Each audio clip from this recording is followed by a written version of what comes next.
राज्यातील सत्तांतराचे जिल्ह्यात उमटलेले पडसाद, त्यातून राष्ट्रवादी व शिवसेनेत पडलेली फूट, निवडून आणण्यापेक्षा एखाद्याची जिरवायलाच होणारे मतदान हा जिल्ह्याचा पूर्व इतिहास.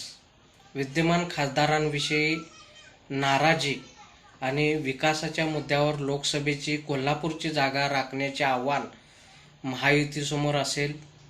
कोल्हापूर लोकसभा मतदारसंघाचा इतिहास 1999 पासून नेहमीच चर्चेत राहणारा आहे. देशात एक निकाल आणि या मतदारसंघात त्याच्या उलटा निकाल असे समीकरण सातत्याने राहिलेले आहे. त्यामुळे यावेळीही कोण कोणाला निवडून आणणार यापेक्षा कोण कोणाला पाडणार याचीच उत्सुकता जास्त असेल. सद्यस्थितीत ही जागा महायुतीत मुख्यमंत्री एकनाथ शिंदे यांच्या नेतृत्वाखालील शिवसेनेकडे आहे.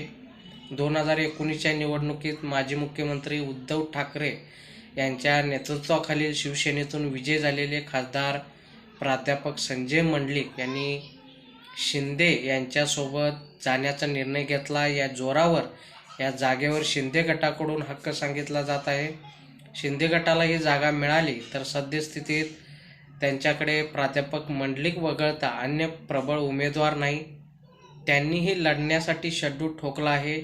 महाविकास आघाडीत ही जागा काँग्रेसला देऊन त्यावर श्रीमंत शाहू छत्रपती महाराज यांची उमेदवारी जवळजवळ निश्चित मानली जात आहे.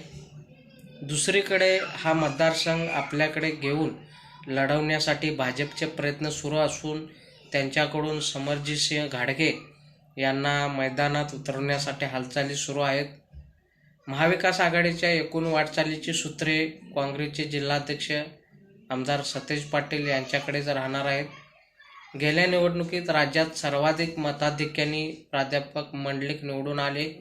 त्या तुलनेत त्यांच्याकडून फारशा अपेक्षा पूर्ण झाल्या नाहीत.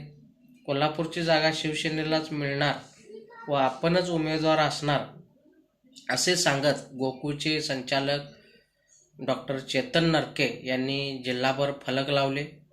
त्यांची या निवडणुकीतील भूमिका महत्त्वाची असेल. काँग्रेसकडून इच्छुक असलेले बाजीराव खाडे असो किंवा राष्ट्रवादीकडून इच्छुक असलेले जिल्हाध्यक्ष FB पाटील यांना पक्षाचे आदेश पाळावे लागणार आहेत.